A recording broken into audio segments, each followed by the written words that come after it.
Hello friends, welcome to Craft Wonders. ഇന്ന് ഞാൻ നിങ്ങൾക്ക് ഷെയർ ചെയ്യുന്നത് ഒരു ഫാബ്രിക് പെയിൻ്റ് ആണ് കേട്ടോ. അതായത് നമ്മുടെ മ്യൂറൽ പെയിൻറ്റിങ്ങിൻ്റെ ആ ഒരു കളർ തീമൊക്കെ വെച്ചിട്ടാണ് ഇന്നത്തെ ഫാബ്രിക് പെയിൻറ്റ് ഞാൻ ചെയ്യുന്നത്. അതായത് നമ്മുടെ മ്യൂറൽ പെയിൻറ്റിന് യൂസ് ചെയ്യുന്ന ആ കളറുകളെല്ലാം യൂസ് ചെയ്തുകൊണ്ട് നമുക്ക് എങ്ങനെയാണ് ഒരു ഫാബ്രിക് പെയിൻറ്റ് ചെയ്യുക എന്നുള്ളതാണ് ഇന്നത്തെ വീഡിയോയിൽ ഞാൻ നിങ്ങളുമായി ഷെയർ ചെയ്യുന്നത്. അപ്പോൾ നിങ്ങൾ ആദ്യമായിട്ടാണ് എൻ്റെ ഈ ചാനൽ കാണുന്നതെങ്കിൽ സബ്സ്ക്രൈബ് ചെയ്യാൻ മറക്കരുത് കേട്ടോ. അപ്പം തൊട്ടടുത്തുള്ള ബെല്ലൈക്കൺ അമർത്തി കഴിഞ്ഞ് കഴിഞ്ഞാൽ നിങ്ങൾക്ക് ഞാനിടുന്ന വീഡിയോയുടെ നോട്ടിഫിക്കേഷൻ കിട്ടുന്നതായിരിക്കും. അപ്പം ഞാൻ ഫാബ്രിക് പെയിൻറ്റ് ചെയ്യാനായിട്ട് ഇവിടെ ഞാനൊരു പീകോക്കിൻ്റെ പിക്ചറാണ് എടുത്തിട്ടുള്ളത്. അപ്പോൾ ഈ പിക്ചർ നിങ്ങൾക്ക് വേണമെന്നുണ്ടെങ്കിൽ എൻ്റെ ഇൻസ്റ്റഗ്രാമിൽ എനിക്കൊരു മെസ്സേജ് അയച്ചാൽ മതി. ക്രാഫ്റ്റ് വണ്ടേഴ്സ് എന്നാണ് ഇൻസ്റ്റഗ്രാമിൻ്റെ പേജ് വരുന്നത്. പിന്നെ വേണ്ടത് നമുക്ക് ഇതുപോലെ ഒരു കാർബൺ പേപ്പർ വെച്ചിട്ട് വേണം നമ്മൾ പിക്ചർ ട്രേസ് ചെയ്യാനായിട്ട്. ഒരിക്കലും നിങ്ങൾ ഡയറക്റ്റ് ക്ലോത്തിൽ വരയ്ക്കരുത്. ഇതുപോലെ കാർബൺ പേപ്പർ വെച്ചിട്ട് മാത്രം വരയ്ക്കുക. പിന്നെ ഈ കാർബൺ പേപ്പർ നമുക്ക് സ്റ്റേഷനറി കടയിലൊക്കെ അവൈലബിൾ ആണ്. ഇല്ലെങ്കിൽ അതിൻ്റെ ലിങ്ക് ഞാൻ ഡിസ്ക്രിപ്ഷൻ ബോക്സിലിട്ട് നിങ്ങൾക്ക് ഓൺലൈനിൽ വാങ്ങിക്കാൻ കിട്ടും. പിന്നെ വേണ്ടത് ഫാബ്രിക് പെയിൻ്റാണ്. ഫാബ്രിക് പെയിൻറ്റ് തന്നെ നിങ്ങൾ നോക്കി വാങ്ങിക്കണം കേട്ടോ. പിന്നെ അക്രിലിക് കളറും ഫാബ്രിക് പെയിൻറ്റും തമ്മിലുള്ള ഡിഫറൻറ്റ് എന്താണെന്ന് പലരും ചോദിക്കുന്നുണ്ട്. അതിൻ്റെ വീഡിയോ ഞാൻ നെക്സ്റ്റ് നിങ്ങൾക്ക് ഞാൻ ഷെയർ ചെയ്യാം. അപ്പോൾ ഇതിന് നമുക്ക് ഒരു മ്യൂറൽ പെയിൻറ്റിങ്ങിൻ്റെ തീമിലാണ് ഞാൻ ചെയ്യുന്നത്. അപ്പോൾ മ്യൂറൽ പെയിൻറ്റിന് വേണ്ട കളേഴ്സാണ് ഞാനിവിടെ ചൂസ് ചെയ്തിട്ടുള്ളത്. അപ്പോൾ ഞാൻ ഫസ്റ്റ് എടുത്തിട്ടുള്ളത് ഗോൾഡൻ യെല്ലോ ആണ്. അപ്പോൾ ഗോൾഡൻ യെല്ലോ വെച്ചിട്ട് ഞാനിവിടെ ഇങ്ങനെ ഫില്ല് ചെയ്ത് കൊടുക്കുകയാണ്. അപ്പോൾ നമുക്ക് എവിടെയൊക്കെയാണ് വേണ്ടതെന്ന് വെച്ച് കഴിഞ്ഞാൽ ഇതുപോലെ ഫില്ല് ചെയ്ത് കൊടുക്കാം. നോർമലി നമ്മൾ മ്യൂറൽ പെയിൻറ്റ് ചെയ്യുന്നത് 5 കളേഴ്സ് വെച്ചിട്ടാണ്. Red, yellow, green, black, white, ഇങ്ങനെയുള്ള 5 കളേഴ്സ് വെച്ചിട്ടാണ് നമ്മൾ മ്യൂറൽ പെയിൻറ്റിങ് ചെയ്യുന്നത്. ഇപ്പോൾ എല്ലാവരും അതിൽ കൂടെ ബ്ലൂവും ബ്രൗണൊക്കെ മിക്സ് ചെയ്തിട്ടൊക്കെ ഇപ്പം മ്യൂറൽ പെയിൻറ്റിങ് ചെയ്യുന്നതായിട്ട് കാണുന്നുണ്ട്. ഇപ്പോൾ പഴയ കാലത്തൊക്കെ എല്ലാവരും നാച്ചുറൽ കളേഴ്സ് വെച്ചിട്ടാണ് ഈ മ്യൂറൽ പെയിൻറ്റിംഗ് ഒക്കെ ചെയ്തിരുന്നത്. ഇപ്പോൾ അത് കൂടുതലും ആളുകൾ അവരുടേതായ രീതിയിലെല്ലാം മാറ്റങ്ങളെല്ലാം വരുത്തി ഡ്രസ്സിലും നമ്മുടെ ക്യാൻവാസിലും ഒക്കെ ചെയ്തു തുടങ്ങിയിട്ടുണ്ട്. മ്യൂറൽ പെയിൻറ്റിങ് നമ്മൾ തനതായ രീതിയിൽ പഠിക്കണമെന്നുണ്ടെങ്കിൽ അത് ഒരു 3-4 വർഷത്തെ കോഴ്സ് തന്നെ അത് നമ്മൾ അറ്റൻഡ് ചെയ്യണം. എങ്കിൽ മാത്രമേ നമുക്ക് നല്ല രീതിയിലുള്ള ഒരു കറക്റ്റായിട്ടുള്ള മ്യൂറൽ പെയിൻറ്റിങ് നമുക്ക് ചെയ്യാൻ പറ്റുകയുള്ളൂ. അപ്പോൾ അത് ശരിക്കും അതിൽ വരയ്ക്കുന്ന ഓരോ പിക്ചറിനും ഓരോ സ്റ്റോറികളും ഓരോ കളറുകൾ എങ്ങനെയൊക്കെയാണ് ഉപയോഗിക്കേണ്ടത്, ഓരോന്നിനും അതിൻ്റേതായ കാര്യങ്ങൾ ഈ മ്യൂറൽ പെയിൻറ്റിങ്ങിനുണ്ട്. ഇപ്പം എല്ലാവരും അവരുടേതായ രീതിയിൽ എല്ലാം കളറുകളെല്ലാം മിക്സ് ചെയ്ത് ഡ്രസ്സിലും ഒക്കെ ചെയ്യുന്നുണ്ട്. ഡ്രസ്സിൽ നമുക്ക് ഈ മ്യൂറൽ പെയിൻറ്റിങ്ങിൻ്റെ ആ ഒരു കളർ കോമ്പിനേഷൻ ചെയ്തിട്ടുള്ള ഡ്രസ്സൊക്കെ കാണാൻ ഒരു പ്രത്യേക ഭംഗിയാണ് കാണാനായിട്ട്. അപ്പം ഞാനിപ്പോൾ ഈ കളേഴ്സൊക്കെ വെച്ചിട്ടാണ് കേട്ടോ ഈ ഒരു മ്യൂറൽ പെയിൻറ്റിങ് ചെയ്യുന്നത്. അപ്പം ഇനി ഞാൻ ഇവിടെ യെല്ലോ കളറൊക്കെ അടിച്ച് കഴിഞ്ഞിട്ടുണ്ട്. ഇനി നമുക്ക് അടുത്ത കളേഴ്സ് ആഡ് ചെയ്യാം. അപ്പോൾ അതിനായിട്ട് ഞാനിപ്പോൾ ബ്ലൂ ആണ് എടുത്തിട്ടുള്ളത്. ബ്രഷ്യം ബ്ലൂ ആണ്. നമ്മൾ ആദ്യം ഫില്ലിംഗ് ആണ് ചെയ്യണത്. ഫില്ലിങ് ചെയ്തതിന് ശേഷമാണ് നമ്മൾ ഷെയ്ഡിങ് ഒക്കെ ചെയ്യണതും പിന്നെ അതിന് ശേഷമാണ് ഔട്ട്ലൈനൊക്കെ വരയ്ക്കുന്നത്. അപ്പോൾ ഈ ഫാബ്രിക് പെയിൻറ്റ് പഠിക്കാൻ താല്പര്യമുള്ളവരുണ്ടെങ്കിൽ ഞാൻ ഓൾറെഡി ഫാബ്രിക് പെയിൻറ്റിങ്ങിൻ്റെ 7 ലെസൺ ഓൾറെഡി ഞാൻ എൻ്റെ വീഡിയോയിൽ ചെയ്തിട്ടുണ്ട്. അപ്പോൾ അതിൻ്റെ പ്ലേലിസ്റ്റ് വേണമെങ്കിൽ ഞാൻ ഡിസ്ക്രിപ്ഷൻ ബോക്സിൽ ഇടാം. അപ്പോൾ നിങ്ങൾക്ക് ഫാബ്രിക് പെയിൻറ്റ് പഠിക്കാൻ താല്പര്യമുള്ളവരാണെങ്കിൽ ബിഗിനേഴ്സിന് ആ ലെസൺസൊക്കെ നോക്കാവുന്നതാണ് കേട്ടോ.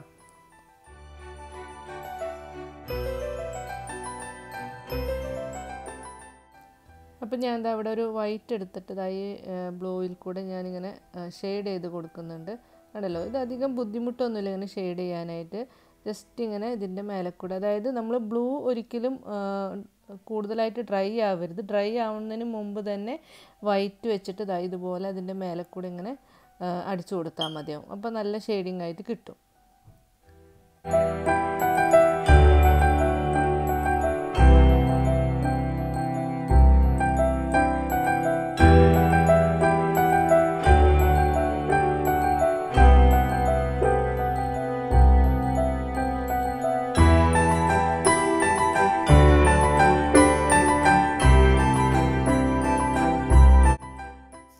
ഞാനിപ്പോൾ ഗ്രീൻ ഫില്ല് ചെയ്യുന്നുണ്ട്. ഇത് സാപ്പ് ഗ്രീനാണ്. അപ്പോൾ സാപ്പ് ഗ്രീനാണ് ആ മ്യൂറൽ പെയിൻറ്റിങ്ങിന് കൂടുതലും മാച്ചായിട്ട് വരുന്ന ഗ്രീൻ എന്ന് പറഞ്ഞാൽ സാപ്പ് ഗ്രീനാണ്. അപ്പോൾ ഞാൻ സാപ്പ് ഗ്രീൻ എടുത്തിട്ടുണ്ട്. അത് ഡ്രൈ ആവുന്നതിന് മുമ്പ് തന്നെ നമുക്ക് അതിൻ്റെ മേലെ കൂടെ ഒരു വൈറ്റ് വെച്ചിട്ടൊന്ന് ഷെയ്ഡ് ചെയ്യാമെന്ന് വെച്ചാൽ കുറച്ചും കൂടി ഭംഗിയുണ്ടാവും.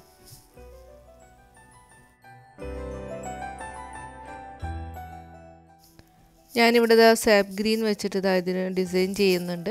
നിങ്ങൾക്ക് വേണമെങ്കിൽ അതിന് പകരം റെഡ് വെച്ചിട്ട് ഡിസൈൻ ചെയ്യാവുന്നതാണ്. ഞാൻ പിന്നെ ഒന്ന് കളർഫുൾ ആയിക്കോട്ടെ എന്ന് വിചാരിച്ചിട്ടാണ് ഗ്രീനും ബ്ലൂവും ഒക്കെ കൂടി ഇതിൽ ആഡ് ചെയ്തിട്ടുള്ളത്. ഞാനിവിടെ സാപ്പ് ഗ്രീൻ വെച്ചിട്ട് തന്നെ ഷെയ്ഡ് ചെയ്യാണ്. അതായത് കുറച്ച് സാപ്പ് ഗ്രീൻ എടുത്തിട്ട് കുറച്ചധികം വെള്ളം മിക്സ് ചെയ്തിട്ട് വെള്ളം വെച്ചിട്ട് തന്നെ അതിനൊന്നിങ്ങനെ ഷെയ്ഡ് ചെയ്ത് കൊടുക്കുകയാണ്. കണ്ടല്ലോ, നമുക്ക് കുറച്ച് വെള്ളം കൂടി മിക്സ് ചെയ്തിട്ട് ഇതുപോലെ ഇങ്ങനെ ഷെയ്ഡ് ചെയ്ത് കൊടുക്കാവുന്നതാണ്. അപ്പോൾ നമ്മൾ നോർമലി നമ്മുടെ മ്യൂറൽ പെയിൻറ്റിങ്ങിൻ്റെ മെയിനാണ് ഈ എന്താ പറയുക ഷെയ്ഡിങ് ചെയ്യാന്നുള്ളത്. പിന്നെ നമുക്ക് വേണ്ടത് റെഡാണ്. ഇത് റെഡ് എന്ന് പറയുമ്പോൾ നിങ്ങൾക്ക് ക്രിംസൺ എടുക്കാം, അല്ലെങ്കിൽ ഇതുപോലത്തെ സ്കാർലെറ്റ് കളർ കിട്ടും. സ്കാർലെറ്റാണ് കുറച്ചും കൂടി മ്യൂറൽ പെയിൻറ്റിങ്ങിൻ്റെ ആ ഒരു കളറുമായിട്ട് യോജിച്ച് വരുന്നത്. അപ്പോൾ നിങ്ങൾക്ക് സ്കാർലെറ്റില്ലെങ്കിൽ കുഴപ്പമൊന്നുമില്ല. നമ്മുടെ യെല്ലോ ഓക്കറും അതുപോലെ ക്രിംസൺ, അതായത് നമ്മൾ റെഡും കൂടി മിക്സ് ചെയ്ത് കഴിഞ്ഞാൽ നമുക്ക് ഈ ഒരു കളർ കിട്ടും. അതായത് ഒരു ചെങ്കല്ലിൻ്റെ കളർ എന്നൊക്കെ പറയില്ലേ, ആ ഒരു കളറാണ് നമുക്ക് ഈ ഒരു മ്യൂറൽ പെയിൻറ്റിങ്ങിനായിട്ട് വേണ്ടത്. അപ്പോൾ നിങ്ങൾക്ക് ഈ സ്കാർലെറ്റ് ഉണ്ടെങ്കിൽ അത് തന്നെ വാങ്ങിക്കാം, അല്ലെങ്കിൽ ഇതുപോലെ റെഡും അതുപോലെ യെല്ലോ ഓക്കറും കൂടി മിക്സ് ചെയ്യുക. അപ്പോൾ നമുക്ക് ഈ ഒരു കളർ കിട്ടും. മ്യൂറൽ പെയിൻറ്റിങ്ങിൻ്റെ ഒരു പ്രത്യേകതയാണ് നമ്മൾ ഈ ഒരു യെല്ലോ ഫില്ലിങ് കൊടുത്തതിന് ശേഷം ഈ റെഡ് ഔട്ട്ലൈൻ വരച്ചിട്ട് അത് ഷെയ്ഡ് ചെയ്യുക എന്നുള്ളത്. അപ്പോൾ ഇത് എങ്ങനെയാണ് ഷെയ്ഡ് ചെയ്യുക എന്നുള്ളത് ഞാൻ കാണിച്ചു തരാം. ഫസ്റ്റ് നമ്മൾ ഇതുപോലെ റെഡ് വെച്ചിട്ട് ഇതുപോലെ ഔട്ട്ലൈൻ കൊടുക്കുക. അതിന് ശേഷം നമ്മൾ കുറച്ച് വെള്ളം ഉപയോഗിച്ചിട്ട് അതിന് ഇങ്ങനെ സ്പ്രെഡ് ചെയ്ത് കൊടുക്കുക. കണ്ടല്ലോ, ഈ വീഡിയോയിൽ കാണിക്കുന്നത് പോലെ നിങ്ങൾ ഇങ്ങനെ റെഡ് ഒന്ന് കുറച്ച് കൊടുത്തിട്ട് അതിൽ കൂടെ കുറച്ച് വെള്ളം കൂടി മിക്സ് ചെയ്തിട്ടൊന്ന് ഇങ്ങനെ ഷെയ്ഡ് ചെയ്ത് കൊടുക്കുക. അപ്പോൾ അത് ഈ മ്യൂറൽ പെയിൻറ്റിൻ്റെ വളരെ ഇമ്പോർട്ടൻ്റ് ആയ ഒരു കാര്യമാണ് ഈ ഒരു ഷെയ്ഡിങ് എന്ന് പറയുന്നത്. മുഴുവനായിട്ടല്ല, ആ ഒരു റെഡിൻ്റെ ആ ഒരു ഭാഗത്ത് മാത്രം നമ്മളിങ്ങനെ ഷെയ്ഡ് ചെയ്ത് കൊടുക്കുക. യെല്ലോ വരുന്ന എല്ലാ ഭാഗത്തും നമ്മളിതുപോലെ റെഡ് വെച്ചിട്ട് ഈ ഔട്ട്ലൈൻ വരച്ച് അതിന് ശേഷം നമ്മൾ ഇതുപോലെ ഷെയ്ഡ് ചെയ്ത് കൊടുക്കുക.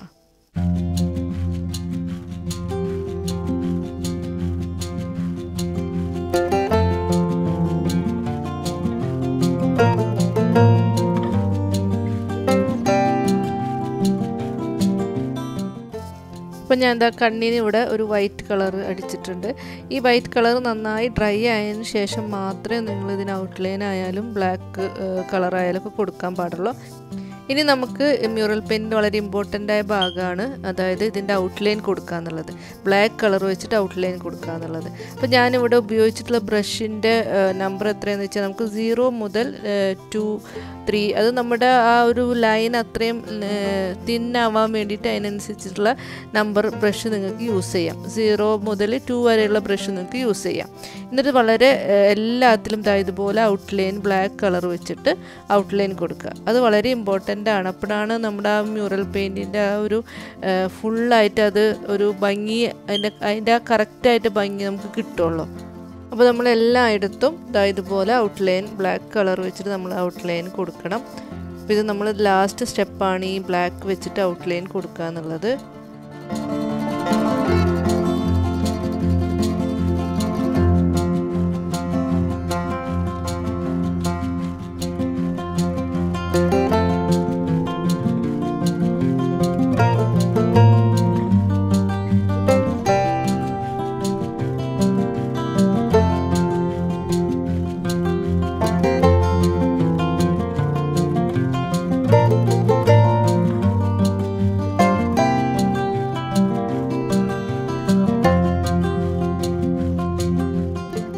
അപ്പോൾ നമ്മുടെ പെയിൻറ്റ് ഓൾമോസ്റ്റ് ഫിനിഷ് ആയിട്ടുണ്ട്.